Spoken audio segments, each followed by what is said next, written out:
Instead of telling you what I think you should be doing or how you could be better, I thought, well, let me just speak from the heart, speak from my gut, and really not have anything prepared, but just tell you what's worked for me.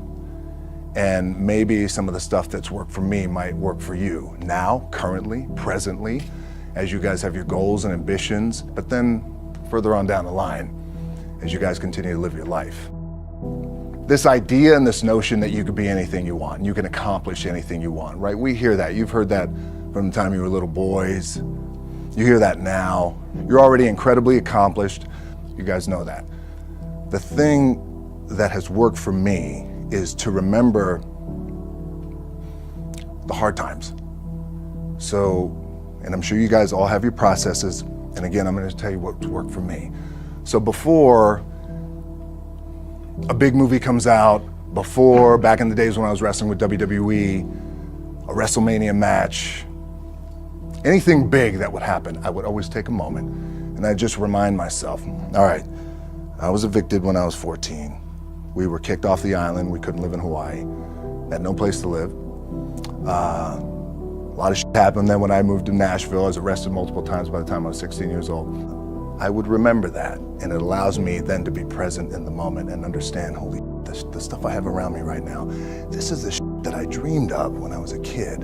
I am here. I played for University of Miami, played for great teams. Warren Sapp, Ray Lewis, they were my teammates. They were balling. Warren Sapp was playing tight end that time.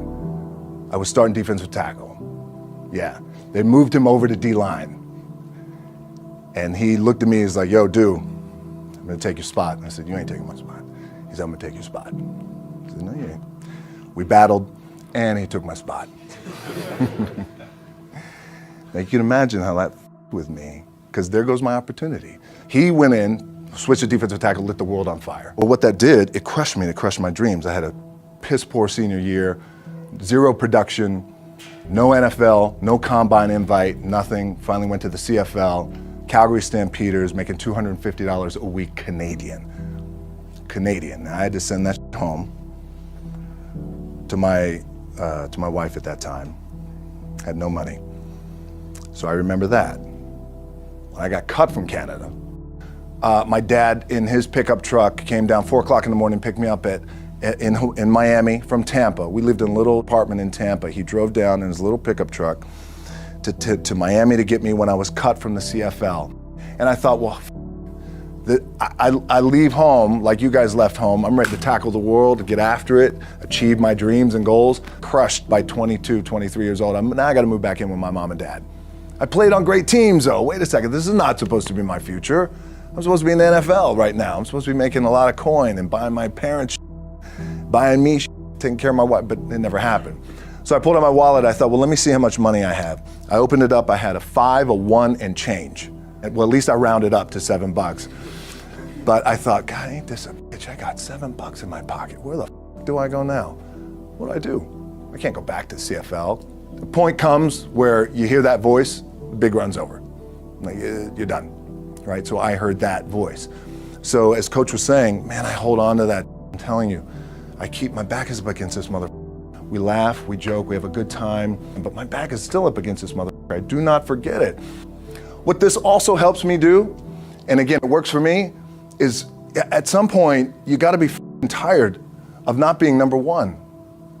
You have to be, and you gotta play angry, and I play angry. Now, I'm cool and calm with my approach, and when I step out on my field, which is a set, or, you know, like, there's some, and you're always gonna have haters, and haters are like, well, God damn, man, how many movies are you gonna make, or how much shit are you gonna do? Like, you do a lot of shit. I say, yes, it's my ambition. Of course, why not? I could do it, yeah. I love what I do. And not only that, but in what world do we not work every day? My back is up against this thing, you know, and I started to play angry, by the way, and I still play angry. My last match, Brock Lesnar, transitioned, and I realized if I had to be great at something, I wanted to be great in this world of Hollywood and movie making and producing and entertainment, I had to commit, and like you guys have to commit. Obviously, you commit to something, commit to the goal. So I quietly retired 2 years later, I thought, what did I do with my career? Because my movies were not doing well. I was written off. It was around 2006, 2007. I was like, I left, I pulled a Jim Brown. I left when I was on top, like #1 in the wrestling business, and I left. It was a ballsy, gutsy, some call it stupid move, but I had to commit and I had to follow what was in my gut. What helps me is to keep the hard times in the front of my mind, because it allows me to go into these big moments that I've worked my ass off, and you guys have worked your ass off. It allows me to go into these big moments with a different perspective. What it also does for me, and again, this is what works for me. Like, my back is up against this mother. Every day, it's against this fucking wall. But it's up against this mother, because it's what I believe in. And when my back is against this mother, then there's nowhere to go. But that way, that's it. Doesn't mean you don't smile, doesn't mean you don't laugh and joke, right? You're happy, I'm a happy guy. But when it comes to business, and when it comes to executing, it's up against this. And I gotta go that way. And I don't give a fuck who is in front of me. They're not gonna stop me. The key for me was, where does it start? What's the anchor? What's the anchor? So I could have all these ambitions, and you guys have all these ambitions, which is great. It's important. I'll play this role, you'll play that role. I'll execute this thing and it'll come out this summer. You guys will execute this thing during the summer, right, when it's time to really put in a lot more work. But the key with me is just always finding what the anchor is. And the anchor is getting up at 4 o'clock in the morning every day before anybody else and grounding my thought process is in the no one will outwork me. No one. I love and I respect you guys. You motherfuckers won't outwork me. All starts with this. 2 hands, putting it to work. My last match in WWE, I'll share this with you guys too, is that, again, because there's a little bit of takeaway here from all this, is I wrestled John Cena, and I went in, I think it was 2013, I went in WWE champion, and we went in MetLife Stadium. We had a record-breaking attendance, which was amazing that night. We accomplished our goal. So I wrestled with John Cena. We had 45 minutes planned for the match. It's nonstop, go, right? So your conditioning is tested. And at that time, I wasn't full-time in WWE. I was just doing these spot matches where I was still shooting G.I. Joe, I think, or Pain and Gain at that time.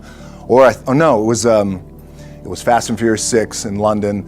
Had to travel in the ring, get all my ring work in, travel back to shoot Fast and Furious, then back, WWE Raw, doing those shows, the big build up to WrestleMania against John. We get to MetLife Stadium, it's a big night, this is it, it's game night, right? It's championship night for me. 45-minute match planned out. There's no cut, there's no, all right, well, let's pick it back up tomorrow, you know, it's go time, it's just like you guys in a game. At the 15-minute mark, bang! I feel something pop, I'm like, boom, what the f?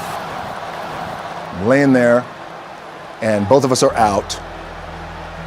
I said, oh fuck, something's going on. And I stick my hand, now there's 85,000 people, right? And we're just laid out like this. I kind of roll over, I stick my hand down in my trunk just to see, I want to make sure that there was no bone sticking out. So if there's no bone sticking out, what the f? Something just happened. Referee comes over and he's like, Rock, you all right? And I'm like, yeah, I think I'm all right. I said, I get up, I go to step, and I can't step. I can't do this. I have to use my leg like momentum. I gotta do that. So now in that moment, and you guys are gonna have these moments, you probably already had them already, where you're in the game and you're in the thick of things, and you gotta make a decision. What I gotta do? I'm gonna stay in the game, I committed to the team, I committed to my team, the whole entire roster, right? So I could tell, the ref says, are you okay? And I have one moment. In this moment, it was a defining moment. I could either tell him, no, I'm done. He gives the signal, match is over. Or, let's keep going. We have this decision. And I said, no, let's keep going. I said, how much time is left? He's like, 32 minutes. I'm like, okay. Rest of the whole match, couldn't move. doing everything like this. I'm getting scared because I'm thinking, man, well, what happens if I pinch something or something like, I don't know, your mind starts fucking with you in the moment. There's 85,000 people, your adrenaline's rushing. Thinking, man, what happens if I'm gonna lose my leg or some shit like this, if I've just done something to my artery? Final move of the match is his big finishing move. And I remember I'm getting up and I'm turning like this because I have to fall into him. He's gonna hit me with his big finisher. I remember turning into John and he says, and I remember thinking to myself, God, please don't let this be too bad. Just take care of me. Take care of me. Bang! I feel boom! Now I don't know what just happened. Now luckily the match is over. He pins me, 1, 2, 3. Comes in the back, I get to the back, I can't move. Now I'm getting a little nervous. Get on a jet, rushed home to my doctor's down in Florida, and get an MRI, find out that I have completely torn my adductor, the top of my adductor and my top of my quad off my pelvis. What I was proud of was to walk out on my own, but not only that, but in this moment where the odds are against you, people are watching, your team's depending on you, you either say, I'm done, or this whatever the is going on, it's temporary, and it may fuck me up at some point down the road. But I'm not gonna let this opportunity go by without giving it my all. As you guys know, there's nothing you can't accomplish. You're gonna go on, you're gonna become world champions. The key for me, what I think one of the keys is, remember where you came from, keep that in the front of your mind, and when shit goes bad and it goes sideways, a lot of shit does, you're getting booed out of the building, or you're coming through this injury, or people are writing you off, oh, you guys ain't make it, any of that. You gotta keep it in here. And it really has to, it should drive you. It should. It works for me. It should drive you. You got all the talent in the world. It's all here. Really, the two things I want to say are, you gotta be the hardest workers in the room. And don't f the opportunity out.